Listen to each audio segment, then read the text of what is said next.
Ladies and gentlemen, boys and girls, I'm the Gnarly Gnome. This is called The Weekly Pint. It's a show that is not actually a show. It's a happy hour. It's an excuse for us to hang out together, have a drink together, have maybe several drinks together, because I got a whole little selection here that I think you guys are going to like.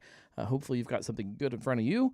As you do, crack open whatever you're cracking open, or pour whatever you're pouring, or slug whatever you're going to slug, whatever you do to your drinks. I guess it could be a Capri Sun. You poke your drink. That's fine. Whatever. Like, we don't judge.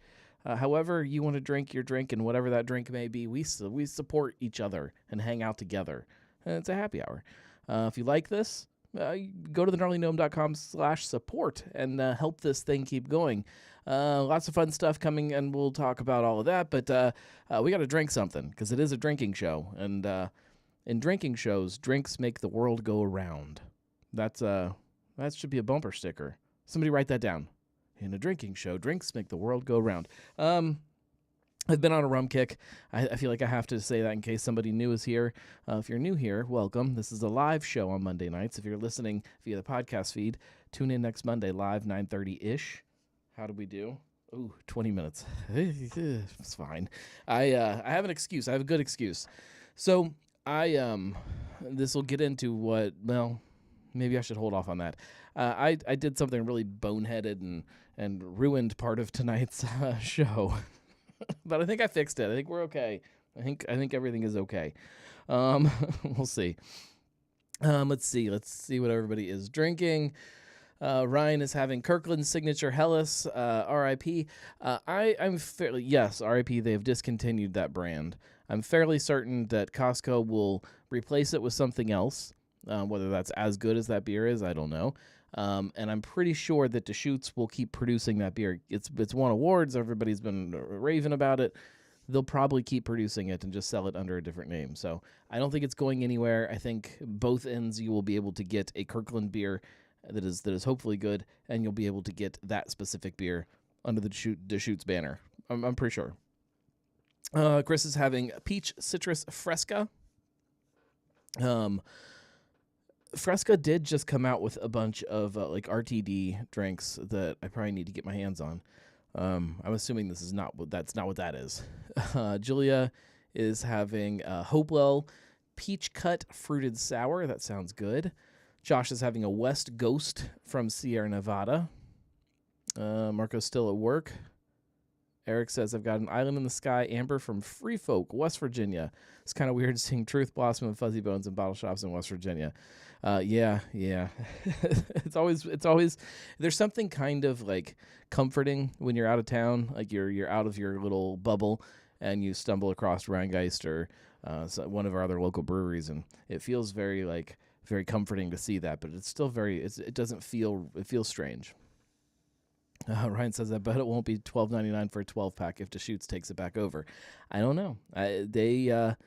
Maybe they've kind of understood what people are clamoring for with this beer, and I don't know. It would be nice if they did. I don't know if they have the ability to do the same scale, but I don't see why not. They've got enough power behind them that I would think they'd be able to. All right. We need to drink something. I got new rum. That's what we're going to start with for the rummening. I've been eyeing this on the shelf of my local liquor store for a while, curious about it, so I bought it. I already tried it too. That's why it's already open and lower than a bottle should be. This is Santa Teresa 1796. This is a supposedly... I'm zoomed in too close. You can't even see the label. A Solera aged rum, triple Solera aged rum. I don't know a ton about it, honestly. Let me pull up some notes here and see. Here, we'll pull that. I know why. Because I'm hitting the wrong button. Good Lord, you guys. Santa Teresa. There we go. Oh, I've got all kinds of notes. Okay, Santa Teresa 1796 is the first triple-aged rum. It blends with blends aged up to 35 years, so there is younger rum in here than 35 years, obviously, through their unique Solera process. Every bottle has some of the very first Ron Madre, the mother rum, running through it. Since we first filled the Solera casks in 1992, they have never been emptied. If you're not familiar with the Solera, it's typically some kind of system of barrels. And you fill a barrel, and then we'll say the next year, it doesn't have to be a year, but that's a good measure of time. The next year, they empty part of that barrel out. How much is kind of up to the distillery or the winery, whoever's doing the Solera. We'll say half. They empty half of the barrel, and then that gets bottled.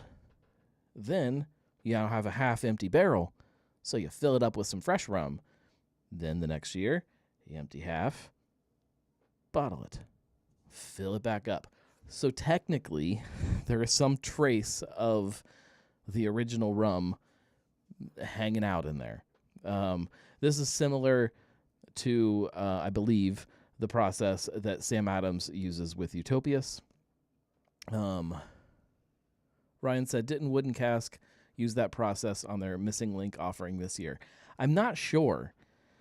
I know they have like the bigger the puncheons, and I'm pretty sure that's what they aged it in.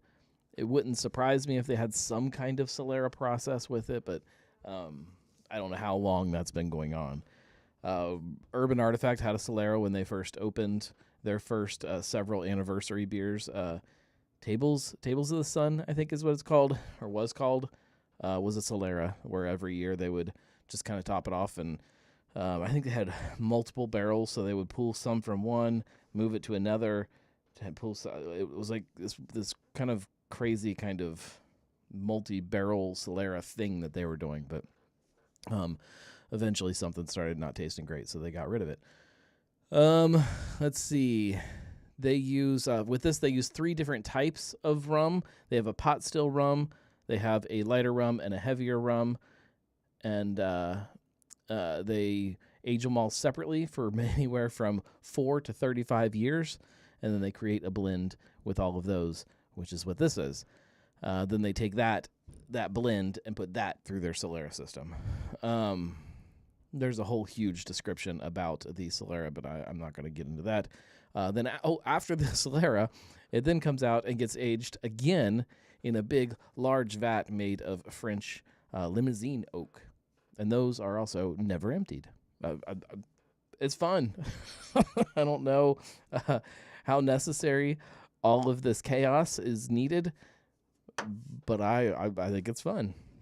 And the rum tastes good. I do know that because I already tried it.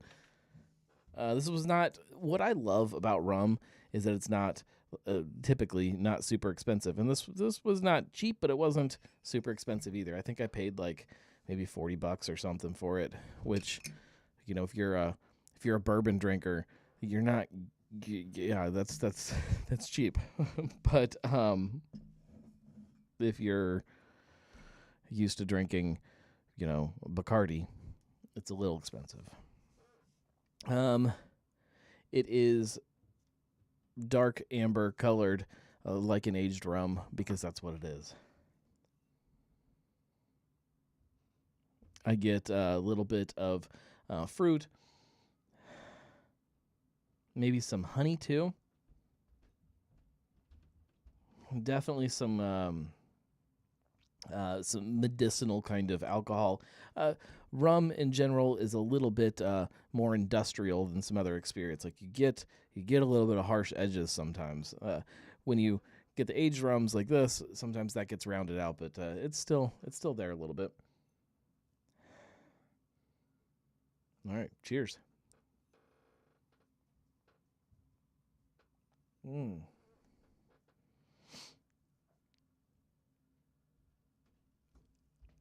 Yeah, rum always catches me off guard and surprises me at how smooth it is. Like I'm so used to drinking like big, kind of bold bourbon things that pack a real punch, and this is punchy, but not like that. It's also only 80 proof, so it's got It's watered down a little bit. It's great.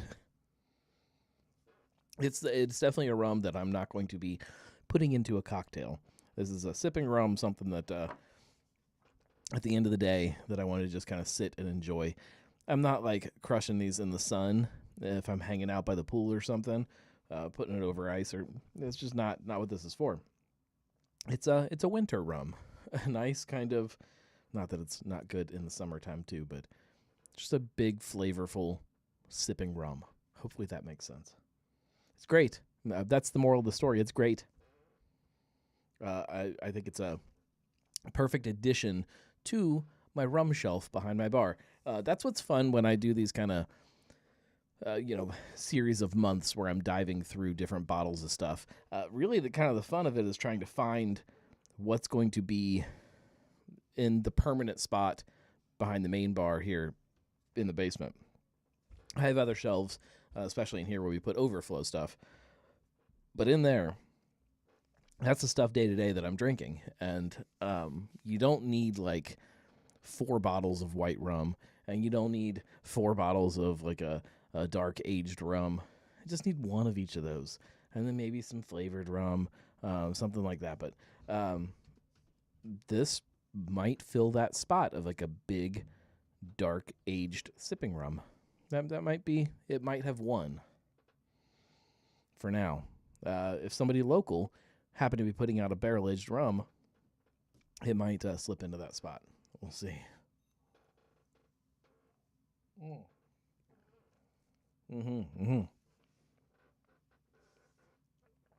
Delicious.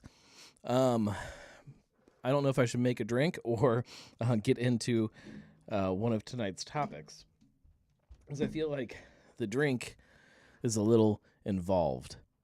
I guess we can try to do both. So the first thing that I want to dive into tonight is kind of the main topic that I settled on, and that's because I've been watching these guys and what they're doing for the last year or two. How long has it been? 2 years? I'm talking, of course, about Garage Beer. Garage Beer, everybody knows the story. If you're on here, you know the story, right? Garage Beer was born here in Greater Cincinnati. This was a Braxton brand. This was their light lager. They created it. They made this really great, crushable. It was not exactly an American light lager. Like, it kind of leaned into some kind of Pilsner-y personality to me. Like, it had some hop presence to it. It was still a great, like, light crushable beer that I think everybody could enjoy, but it had a little bit more flavor to it that craft beer drinkers also kind of fell in love with. They recognized the potential of the brand Garage Beer, spun it off into its own company, sold off part of the ownership, then eventually sold off all of the ownership. It is no longer a Braxton brand. I know they still hold a lot of pride and love for the brand. It's still on tap in their tap room, but it has grown into something way, way, way, way, way different than it was. It is massive. It is one of the largest breweries in the country now. One of the fastest growing brands still in the country, several years in a row. And what I love so much about it is that from a marketing perspective, they are absolutely dominating. They are doing such a good job marketing this brand. And I know it doesn't scratch the itch of a lot of craft beer drinkers, and probably a lot of you, especially if you do remember the old Garage Beer. There's probably a side of you that you're thinking, I liked it better before, and I get that, and I respect it, and I can't fault you for that. However, when you look at the stuff that they're doing, you gotta also have a little bit of respect for that.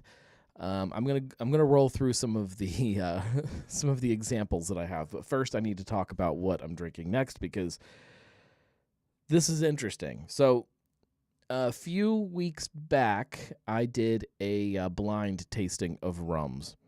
And one of the things that I included in this blind tasting was this, what I called pretty disgusting, non-alcoholic rum substitute. This is Ritual Zero Proof, which I'm pretty sure is owned by Anheuser-Busch now. That's okay, though. And this is their 0 alcohol, 10 calories rum substitute. Now, I'm planning a bigger video trying to unpack this stuff, but in the meantime, if I ever get that done, we'll see. They when they sent these to me, and they did send them to me, thank you to Ritual Zero Proof. They sent this whole little pack, and it had some recipes with it. I hadn't really looked at the recipes, but I did today, and a lot of them, I understand them, and they make sense.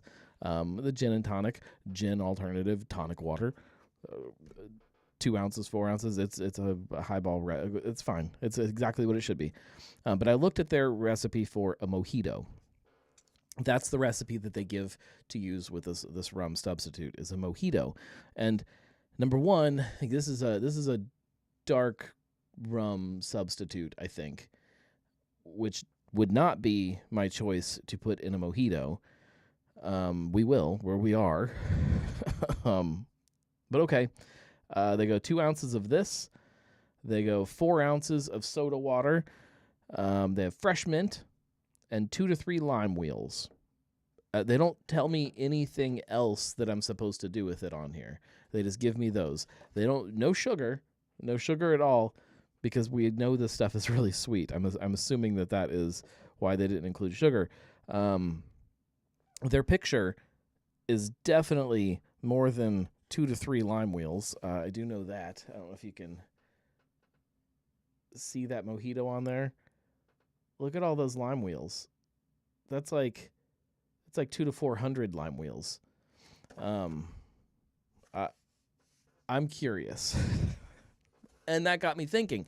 So one of the things that I have been drinking a lot of lately is non-alcoholic versions of mojitos. I've been taking them with me during the day because it's hot outside and I just want to sip on mojitos, but I can't because I'm working.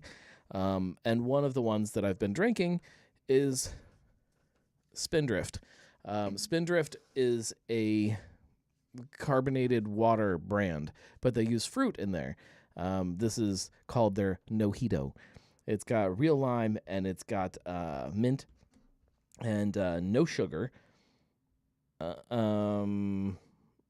think that's it, and it's good. It's not great. It's definitely not a mojito, but it's good. So I'm now wondering, as I'm looking at this stuff and this recipe, if I'm going to a bar and they're mixing up one of these fajitos off of these recipes, is all of that effort going to make a mojito, a fojito, a nojito, better than just cracking open a can of this and drinking this, serving me this, pouring it over ice in a glass, of course, and serving it to me?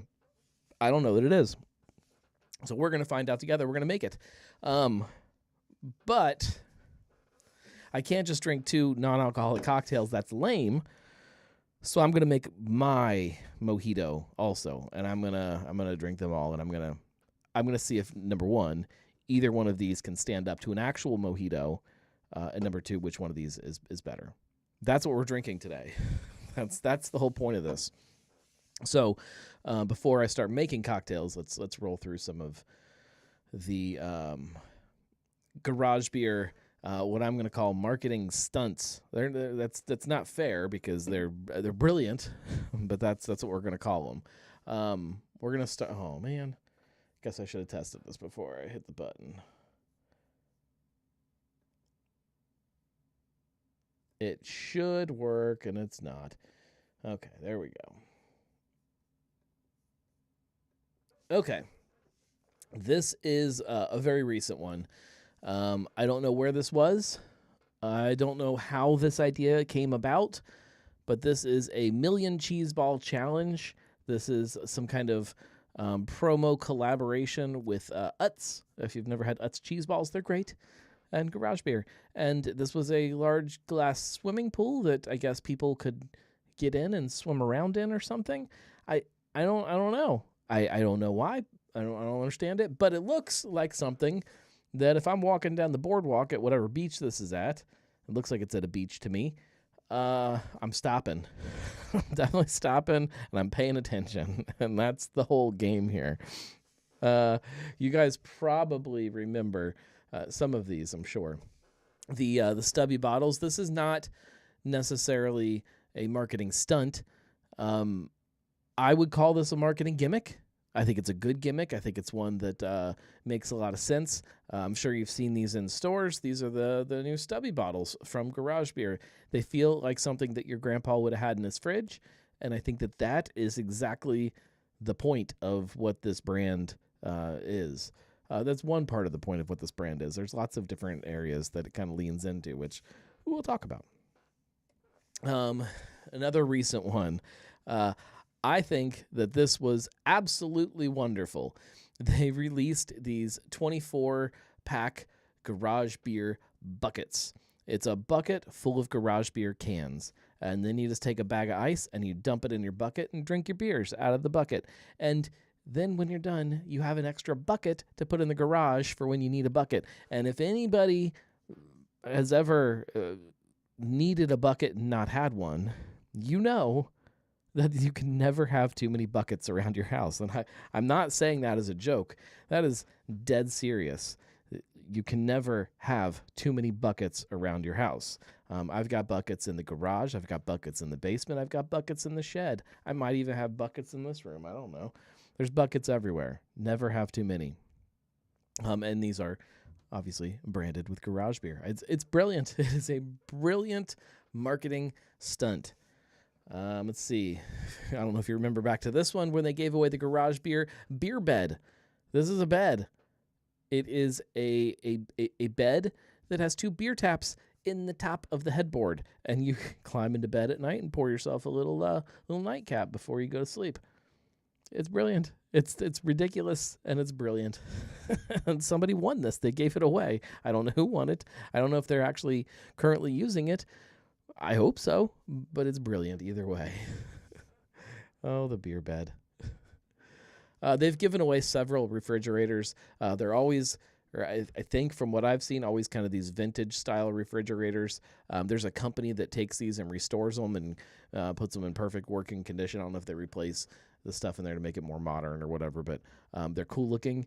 They are retro. They are, again, perfect for Garage Beer. And if you're Garage Beer, what you want is more and more people across the country, when people walk into their garage, the fridge is branded Garage Beer. I can't be the... Julia says, can you imagine accidentally grabbing one of the taps during sexy time? Accidentally, sometimes you need a beverage, and it's right there. It's perfect. I hope that all of you have the same experience in the summertime of drinking in garages as I do. But having a garage beer fridge is extremely important for suburban life. They've given away coolers. I actually did not see this giveaway when they did it, and I'm kind of upset because I sort of love that. I love these coolers. I think the one with the lime and the regular cans down on the bottom, I think it's awesome. I want this. This is another fridge that they gave away with White Castle, and this is kind of what started this whole thing, because they have just recently, we'll talk about the recent collaboration. Julia says, poll time, and the answer can't be Garage Beer. What is the perfect bed beer?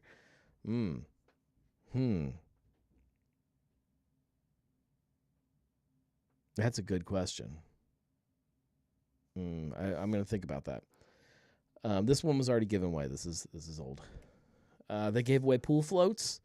It's Garage Beer pool floats, so you can float around on a can of Garage Beer. This was cool. They might have given this away. They might have just sold it. This is a little stool for in your garage again. If you're working on cars or whatever, it's got a thing for your beer, a little thing for a mini keg right next to it, and you can wheel around and work on your hot rod. Perfect. They've given away these a couple times or sold them a couple times. This was their little tiny cooler. They also had one of these they gave away that looked like a Zamboni machine that was pretty awesome. You can sit on it and ride around on your cooler. Why not?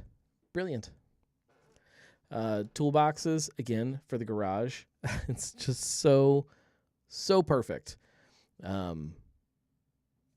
I don't know if they just gave these away or if they sold them also, but they are awesome. The thing that kind of started this whole topic for me, cardboard box in a bag of ice coming right up. Belgian Quad C. I'm thinking like it shouldn't be a big beer. It feels like you're asking for some kind of heartburn or something before bed if you're drinking in bed a big giant beer. Maybe that's just me though. What started this was this. They just teamed up again, Garage Beer, with White Castle. So you saw the fridge that they gave away a while back.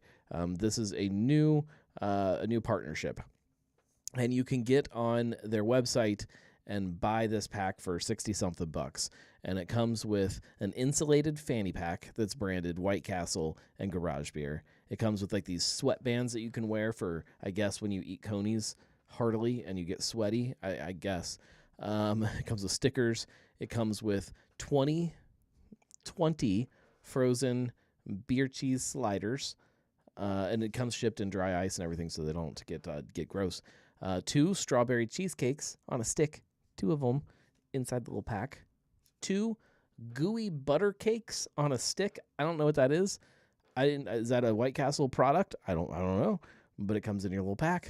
And then it comes with coupons for 12 free frozen sliders at the store. It's a whole little pack, a whole little White Castle pack branded with Garage Beer. Because what goes better with sliders than Garage Beer? I don't know. I don't think anything does. I think the collaboration is perfect. I think it fits right in line with everything that they have been doing. Ryan says butter cake is a Southern thing and it's delicious. Yeah, I'm familiar with butter cake. I just didn't know that White Castle was serving butter cake. White Castle isn't really Southern. When you go south, it's Crystal, right? Like it's not even a Southern thing. It's strange. I think I'm going. All right, I think I've got my bedtime beer. I think I'm going like a creamy nitro stout, like a dry Irish stout. I think that's what I want in bed. Ryan says Pepto-Bismol goes better with sliders. Yeah, definitely. All right, let's make some fake mojitos. We'll start with that, and then I'll talk about what goes into my mojito.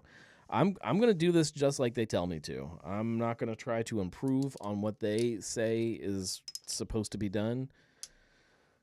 This is not quite 2 ounces, but we're going to call it 2 ounces. Oh, it's just it's like syrupy and just, I just don't like it at all. Oh man. It's just like when I see that, like, that texture in there, it just, ugh. Okay, we're going to do that. No sugar.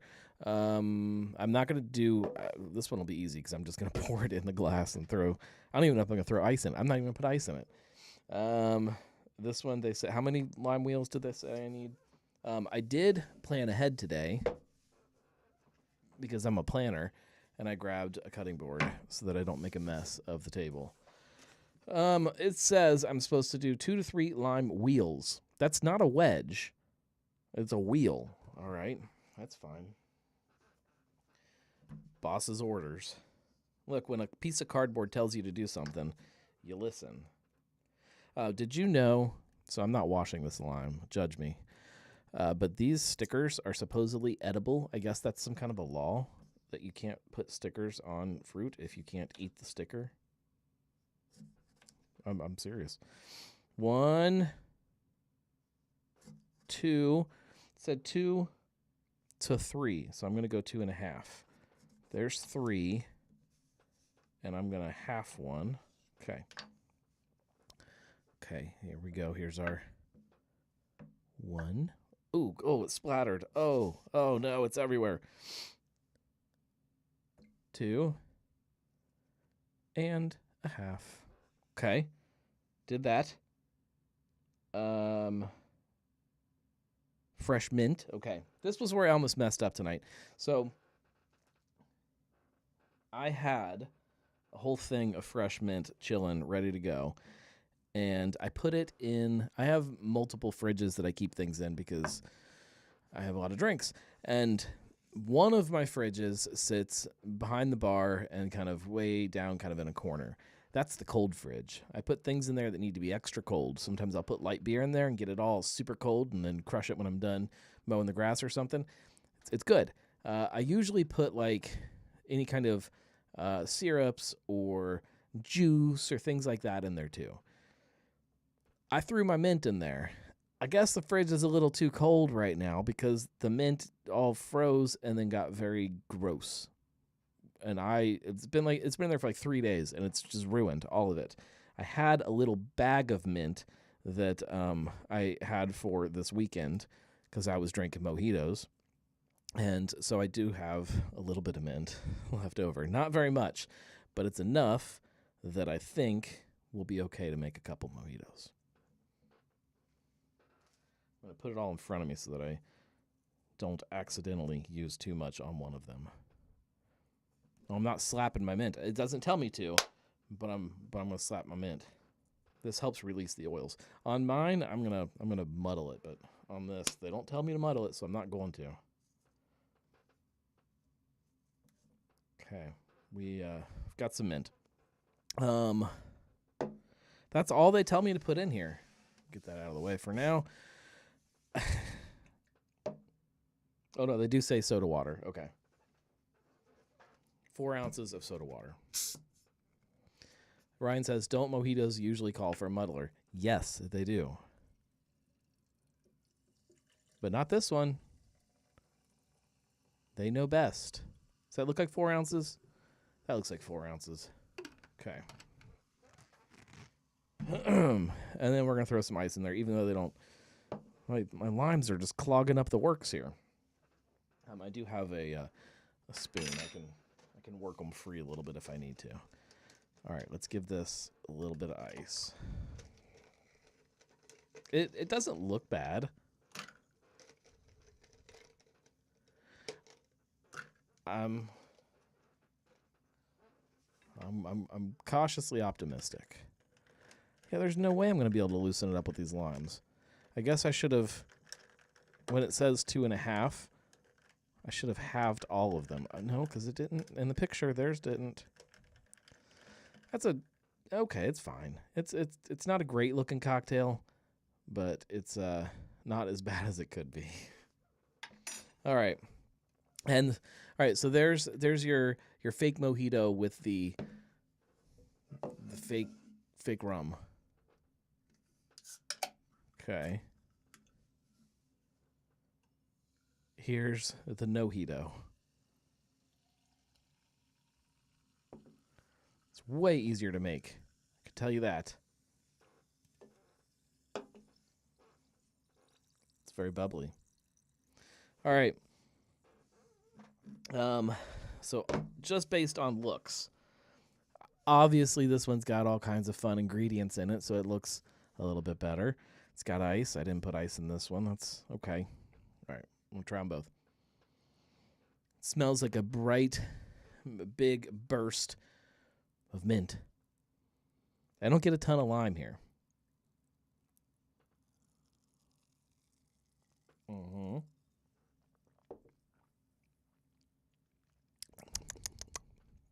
Okay.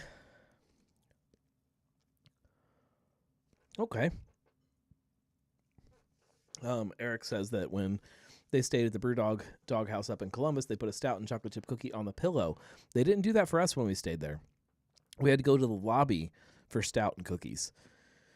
And they had like a whole spread of cookies and stouts out for people. Okay. Let me try this one now. Why? It doesn't smell like it's that same, like, that syrupy, weird smell. It doesn't smell good. It doesn't smell like, I don't know what that is.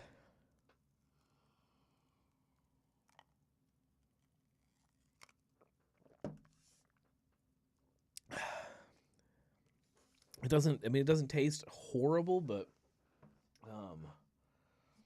okay, we're gonna break the rules. We're gonna try to put some more lime in here. We're actually gonna squeeze a lime so we get some stuff. Oh man.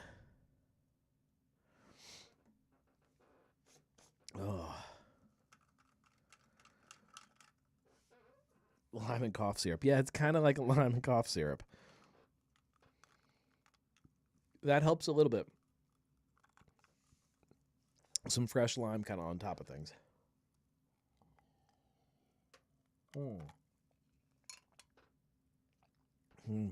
Okay. That helps a little. It's not good, though. I got a couple mint leaves in my mouth. That does help to mask all of the flavor of the drink. Look, I haven't tried the other versions of non-alcoholic whatever they are, but if they're anything like this, it just makes more sense to just get a can of Mojito and serve that. Okay, but does this, which is the winner from those, stand up against an actual mojito, a proper mojito, a no mojito? We'll find out. This is how I make my mojitos. 2 sugar cubes. I like sugar cubes. We've talked about this with other cocktails. I like having some undissolved sugar in my drink. You can use simple syrup, and I always keep simple syrup around. If I'm going, so like this weekend when I was drinking mojitos by the pool, I used simple syrup because it's easier, and I don't want to have to muddle things all the time, and I don't want to have to worry about mixing stuff up in the same way.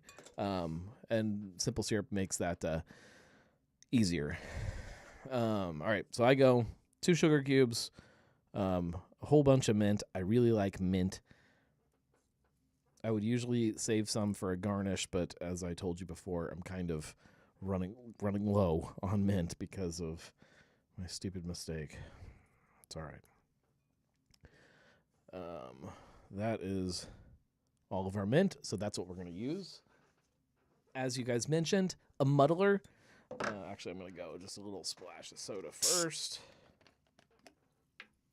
to help give the sugar something to dissolve into. This is how I do it. Doesn't mean that it's the only way to do it. It's just a quick little muddle just to get some of those oils out of the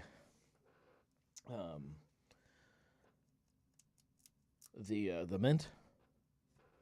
And then I'm going to go not lime wheels, lime wedges. Julia says that Garage Beer has a chill drill on their website. In case you're curious about the currently selling, its only job is to make beers chill extremely fast. It's like one of those things that spins your beer can, like inside of like a little ice thing. I think I know what that is. I have not seen that though. All right, there's a couple lime wedges. We'll go with those. Another little squish. And I'm gonna squirt some more lime juice, because lime juice is critical to a mojito, despite what that cardboard thing is going to tell me. Okay. In fact, I'm going to try to squeeze more out of this one too. All right.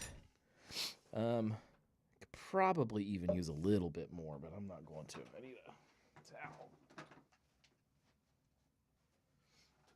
Now that I've got lime juice all over my hand. All right. Oh, muddler gone. Just rolled right off. Let's go with some ice. Julia says it's just an attachment on a cordless drill. Look, if it actually works, if it gets my beer colder faster, I'm all about it. We need rum. I almost forgot rum. That would have been terrible. Actually, it probably still would have tasted better than the other ones. We'll keep it fair. We'll go. We'll measure 2 ounces.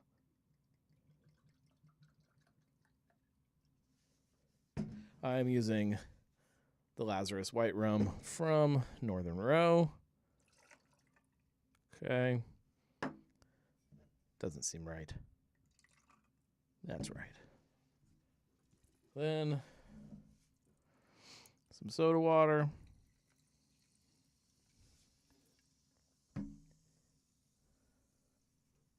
Then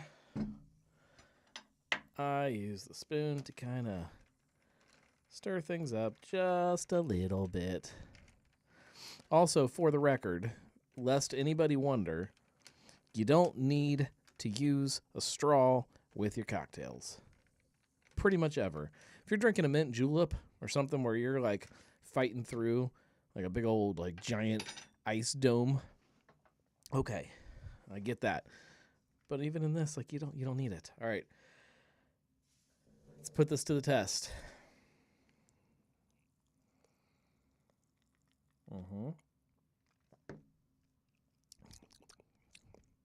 It tastes like there's actually rum flavor going on there.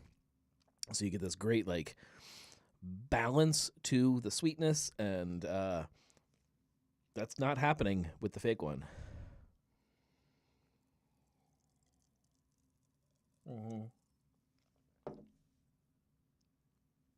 Yeah, it's not even close. I mean, that's good. It's refreshing. It would probably make it better. Rum. Let's try that.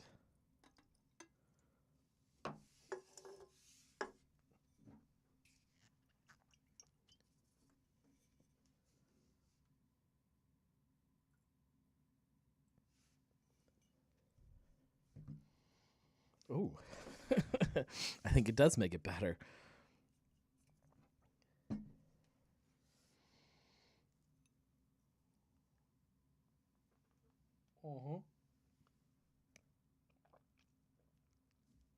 It turns out rum is critical to a mojito.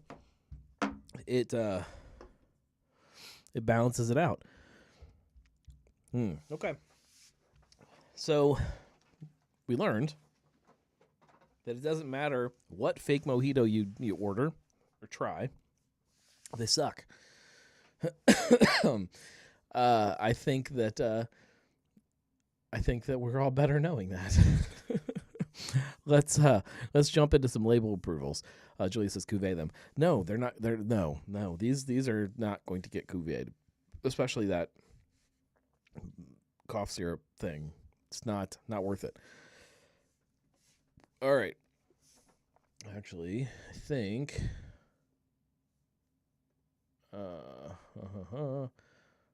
Oops, that's my kid. Okay. There we go. Label approvals. This is kind of cool. So, Valley Vineyards, if you haven't been kind of following their story recently, new ownership. We'll say new ownership, and they have been renovating like crazy. They've built this whole big outdoor kind of pavilion, almost a big covered patio on the front, and like a big stage for musicians, and it's really, really nicely done. Exactly what they needed to do outside. It looks beautiful. I don't know what they've done inside, or if they have done anything inside. I'm sure they've done something. I need to get over there, and this is a reminder that I need to get over there. This is the first labels that I've seen from them in a very long time, so it's exciting to know that they are moving forward with some new production. This is a mead. Both of these are meads. There's 2 of them. This is called Buzz and Blooms. It is a honey mead, as all mead is, honey mead, infused with natural lavender. It sounds absolutely delicious. They have always made mead, but they have never made a ton of it. And so the fact that they are leaning into it a little bit, maybe heavier than they have in the past, I think is good, especially with kind of the. I'm not going to say mead is huge right now, but there is definitely an interest out there for people with mead. There are several places that are currently making mead, so I think this is smart and will do them very well.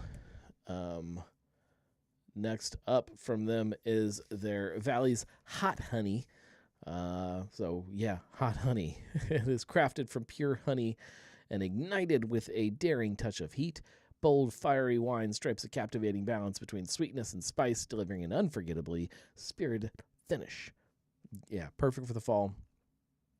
I don't know what else to say about that. It's honey, hot honey. It makes perfect sense.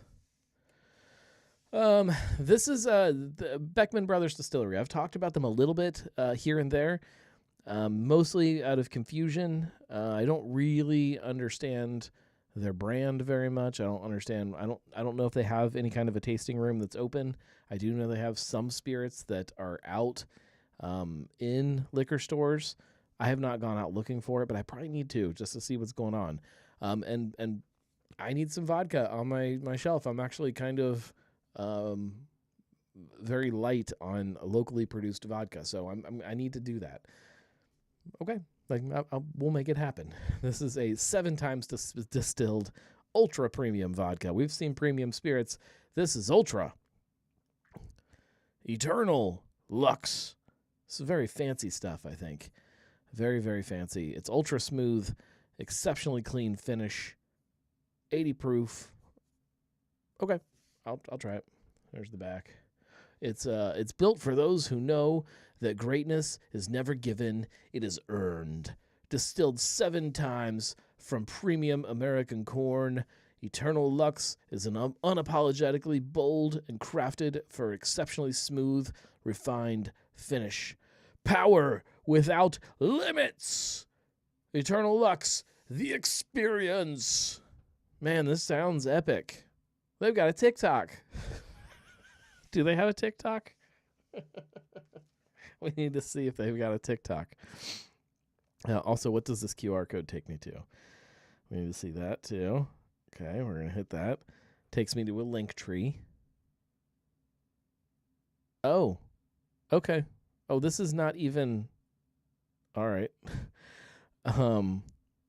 There is there's a brand called Queen's Mixing Company that makes a Bloody Mary mix.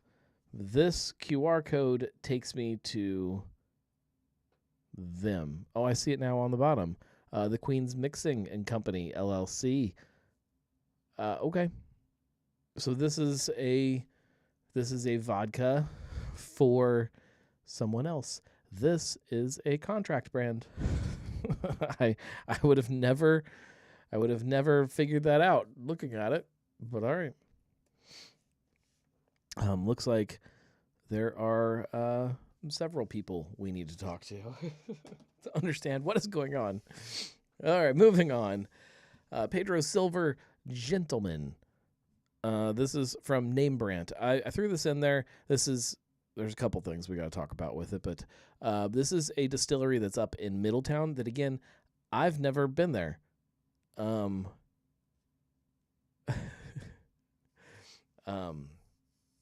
I'm not afraid of getting malware on my my phone. It's fine. The reason I left, number one, I haven't been here, and I'm really curious about what their stuff tastes like. They're just a little distillery hanging out in a shopping center next to a Chinese buffet, and that intrigues me. And this is an agave spirit, which I like agave spirits. This is also an agave spirit mixed with green neutral spirits, which I don't love the idea of.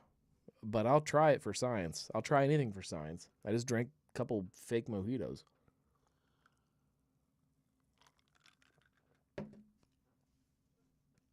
And they weren't good. All right, moving on. I'm excited about this one. Okay. In the past, I've talked a lot about the hard lemonades that 50 West has done, and they've been great. I've really, really enjoyed them, and they were malt-based. This is a vodka lemonade, which, if anybody has been following along with me, you know that I'm a firm believer that if you're going to make a seltzer or any kind of light RTD, seltzery kind of beverage, vodka's the way to go.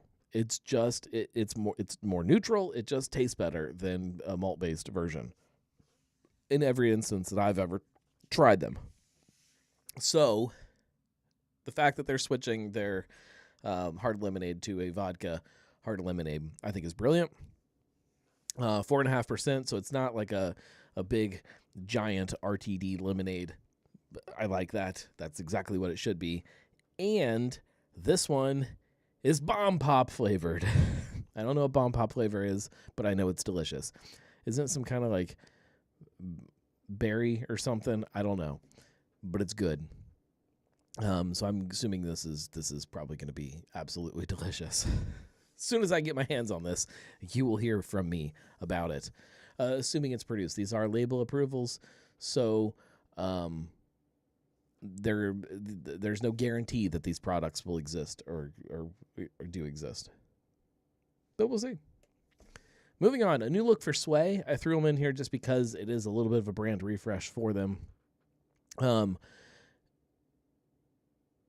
They are now... Josh says Bomb Pop is typically cherry, lemon, blue, raspberry. Thank you. They are now working with High Bank Distillery. That was not the distillery that they originally were working with. I find that a little bit interesting, but not crazy. And then the brand gets kind of a new look. I think there's one flavor I didn't put in here. It didn't import right or something. Apple pomegranate, strawberry. Okay, this one does not say with. Okay, this one is with High Bank. This one is not. That's even more interesting. I wonder who they sourced this one from. It must just be that one that is like a special collaboration one here. That's interesting. Strawberry, guava, pear elderflower, black cherry lime, all with this new look. Cranberry peach, plum nectarine. Moving on. Rheingeist Cafe Inc. Hitting cans. I'm fine with that. I love the artwork on this. I think it's beautiful. I still like special releases in bottles. I think. As I'm saying it, I'm actually not sure. Ryan says, I never understood Bomb Pop flavored drinks. When you eat a Bomb Pop, you're eating 3 individual flavors at a time, not all at once. Speak for yourself. I take the whole thing and shove it right in there. That's how I eat them. I don't buy that most Bomb Pops are actually 3 separate flavors. I bet they're all the exact same flavor, and it's colored different. We need to do some actual scientific research on this. Are the individual pieces of Bomb Pop different flavors? Oh, man, I'm about to go upstairs and get a Bomb Pop just to see this. Stay tuned. Maybe I'll make a video about that, because I don't want to go all the way up there and wake up the kids. Josh says, I think it depends on the quality of the product. That's probably true. I love Imperial Stouts with coffee. I still like that. Is probably my favorite adjunct you can put in an Imperial Stout is coffee, I think. Here's another. I've been hanging on this one for a little while. Braxton Coast, a West Coast style lager. Ryan says, if you've got the good ones. What flavor is the good Bomb Pops? This says, as crisp as the California coastline, Coast is a refreshing West Coast-style lager brewed for wherever the day takes you. Dry hopped with Elora hops It brings bright notes of citrus, peel, white peach, and a hint of tropical melon, all balanced by clean malt body and a snappy finish. Whether you're posted by the pool, coming off the trail, or just chasing a little sunshine, this crushable lager is built to keep things easy, bright, and refreshing. Look, it's summertime. It's hot outside. Where is this? I need this now. I need this right now. This is the beer that I want to be in my fridge right now. And I think this label came through like in May. So if this is going to be released, I anticipate, I anticipate soon. But this might be a fall beer, and I don't want it to be a fall beer. I want it to be a now beer. Although it says year-round style, so okay. I don't know. I don't know anything about it, and I am dying to know. Moving on. Here's another mead. This is from Forgotten Gods Meadery down in Kentucky. This is a Carrot Blossom mead. Let's see. It says Carrot Blossom Traditional is a sweet, expressive mead made exclusively from pure carrot blossom honey. Its rich, earthy character unfolds slowly, offering layers of warm depth and a naturally rustic sweetness. A faint whisper of real carrot lingers in the background, subtle, intriguing, and rewarding to those who take the time to notice. That sounds great. Yeah, I can hang out with that.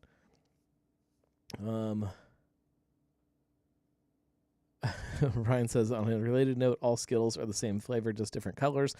Incorrect, sir. That was what my wife said, and we got into an argument about it, so we did a blind taste test, and I identified all of the Skittles correctly except one. There was one red one that did not taste red to me. I still call shenanigans on that it wasn't actually red, but no, they have different flavors.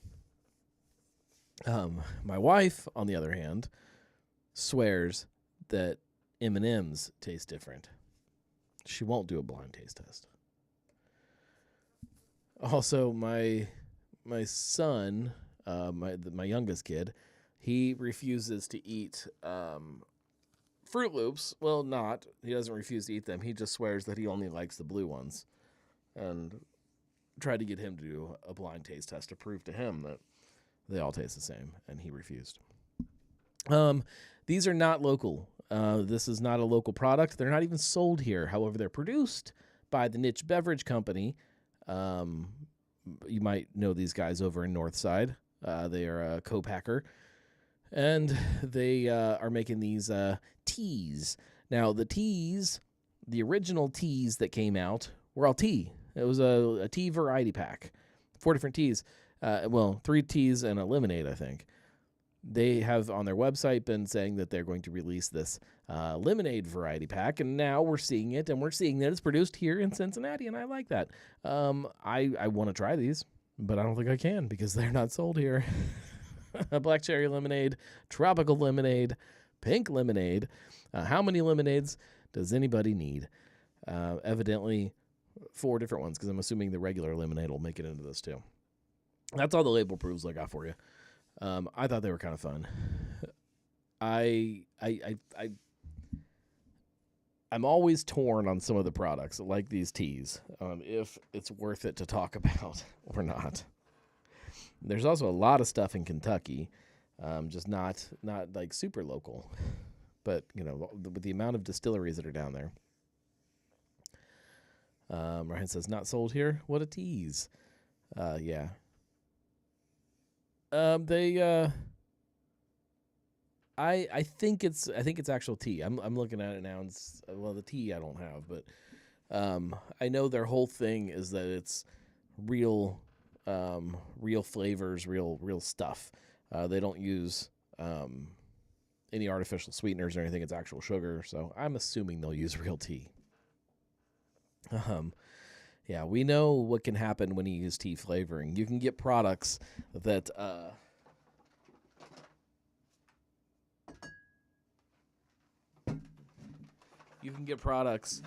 just shouldn't exist.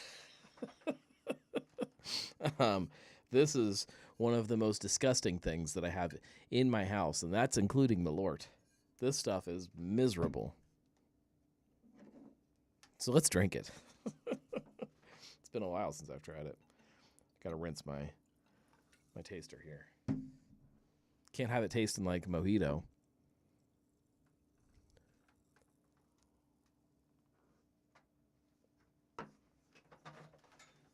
This stuff, number one, I don't know who decided it needs to exist. Number two, I don't know. Oh man, I don't know why they decided it needed to exist like this. This is Twisted Tea, sweet tea whiskey, smooth and sweet, crafted with real whiskey. It's 65 proof, so it's not super strong. It's made with, it says it's made with real tea. It's made with whiskey, natural flavors, and real brewed tea. And it says, take everything you know about the whiskey, take everything you know about whiskey and toss it out the window. Yeah. Made with real brewed tea, we took the same great taste of twisted, hard iced tea and reimagined it as a sweet and smooth, flavored spirit with hints of lemon. Enjoy it straight up, as a shot, or add it to your favorite mixer. We don't judge. Oh, I judge. I judge everything. I mean, it looks like tea. It's got that going for it.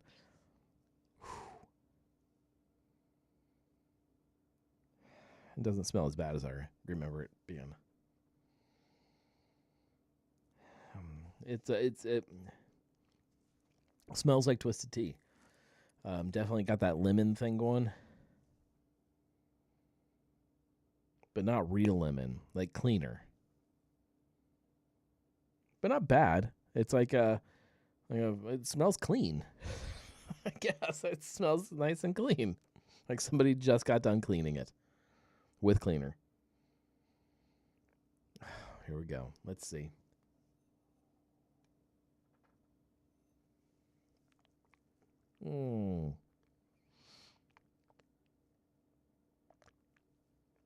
Yeah. Oh. It's gross. Oh, I don't like it. Oh, I don't like that. Oh, it keeps going. It just, like, if it had actual whiskey going on, maybe. But it doesn't taste, there's no whiskey. It just tastes like this, like, horrible. It's like somebody took twisted tea and just concentrated it, like put it out in the sun for a while and then put it on some kind of a burner and concentrated it until it was a little more syrupy. That's what it tastes like. Oh. Ugh. A reduction of twisted tea. It doesn't, the smell is actually the best part about it. Like, it does kind of, I'm not going to call it smelling good, but oh.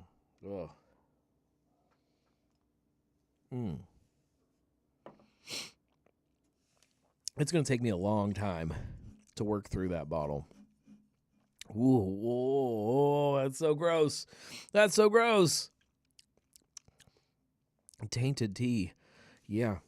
Oh, that is exactly what it tastes like. I'm going to open a beer. Still have a mojito in front of me, but I'm going to open a beer. And then we'll wrap things up. This is a Hustler from Northern Row that should get the tea out of my throat. That glass is not very clean. It's all right. I appreciate you guys hanging out. Josh says, new series, can I make this stuff taste good? Yeah, I don't think that a lot of these things would be hard to make taste good. You can overpower almost something. The harder thing would be to create something that still lets it taste like what it's supposed to taste like, but good. Like, use that in some kind of a a little cocktail that like has tea and has some lemon and like uses those same flavors to actually taste good. But I like that idea. Um, I in kind of a similar vein, and I'll go ahead and put it out there. I don't know if it's ever going to happen or if it does win. I have this series on YouTube that I've been wanting to do called "Make Me a Drink." It's a working title. I don't know if that's what it'll actually be called, but where people come over here. I guess it could be anywhere, but here's funnier.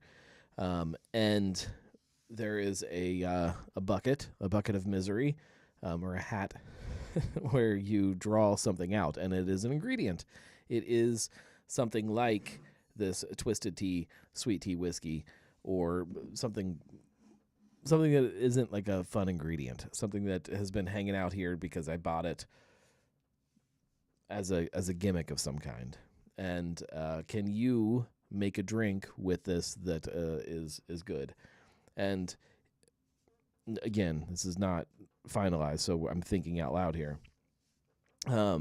The video would probably be somebody that knows how to make drinks making something, and then me attempting to make them something in the same fashion with that ingredient to see if we can make something that actually tastes good.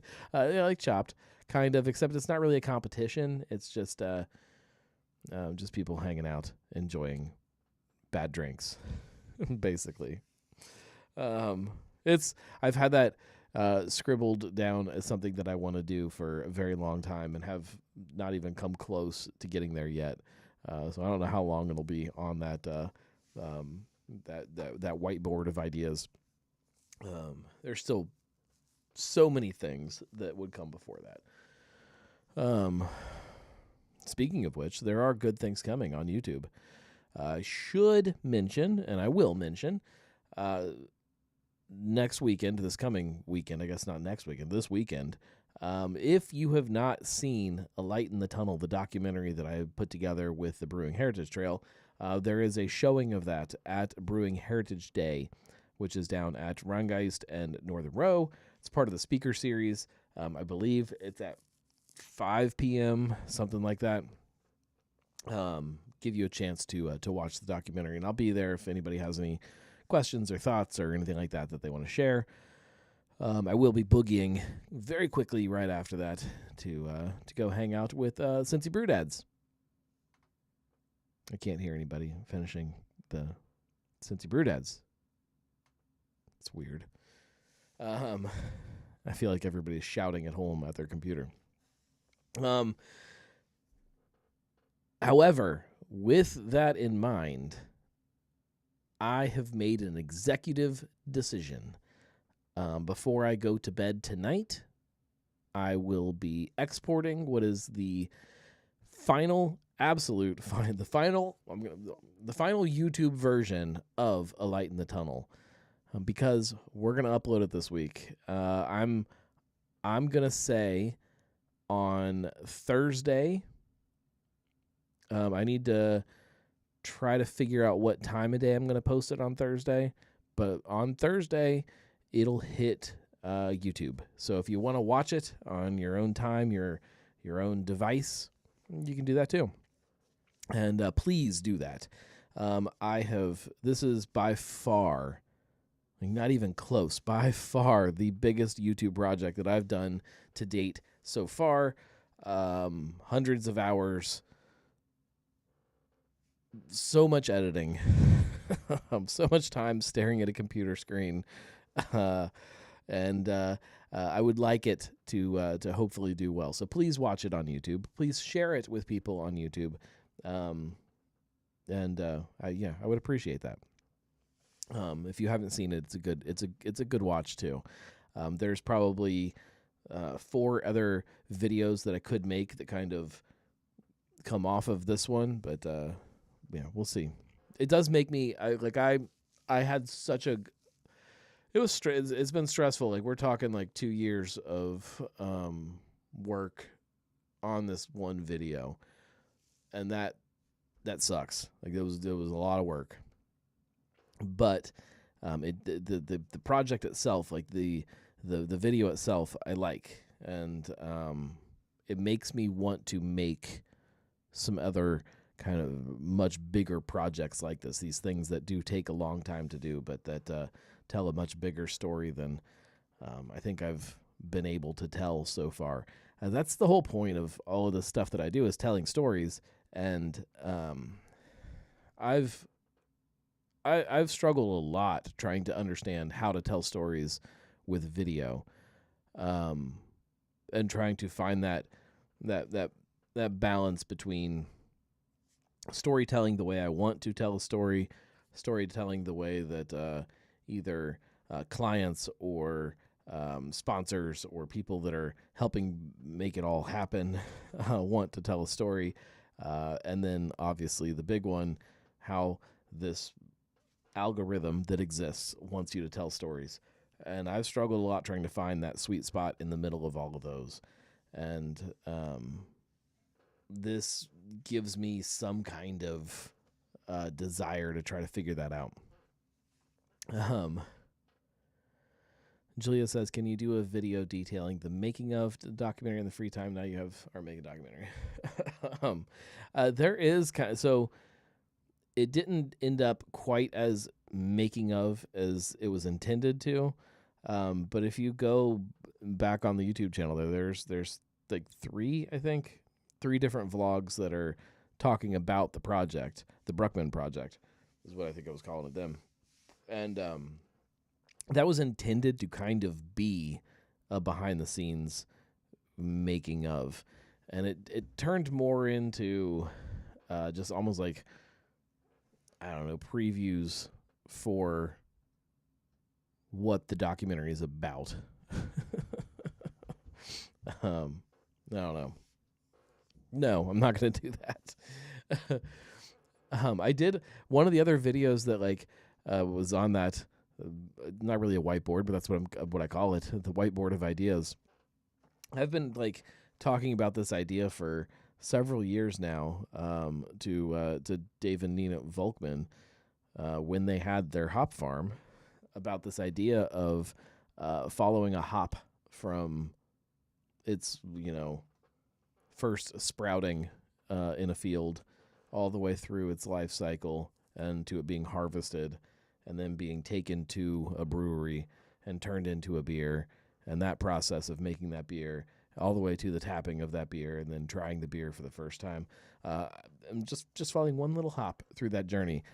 Really, really wanted to make that video, and then they retired, so I didn't get to.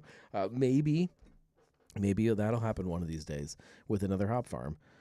It can still happen. Yeah, stay tuned maybe for that one. I don't have time for any of these things right now. Okay, I'm going to take a swig of this, and then we'll wrap it up.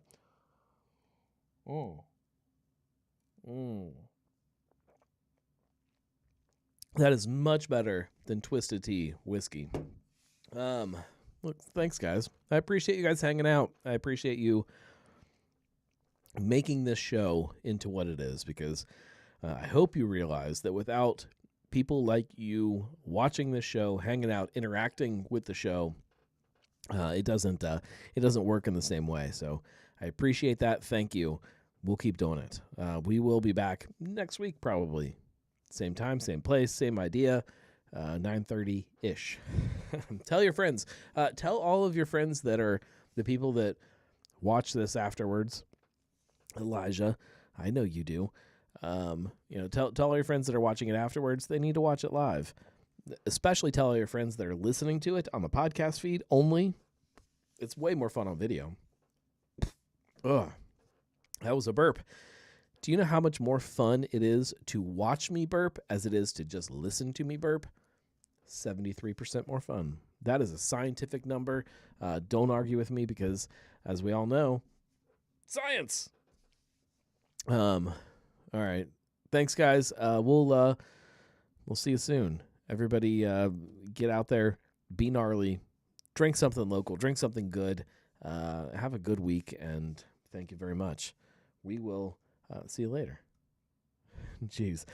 Oh, Ryan says, I'll see all the cool kids at some point on Saturday evening. Yes, Saturday, go to Third Eye in Sharonville, hang out with everybody. I'll be there at some point. I'll come hang out. But especially hang out with the Cincy Brewdads. See you guys later. Cheers, everybody.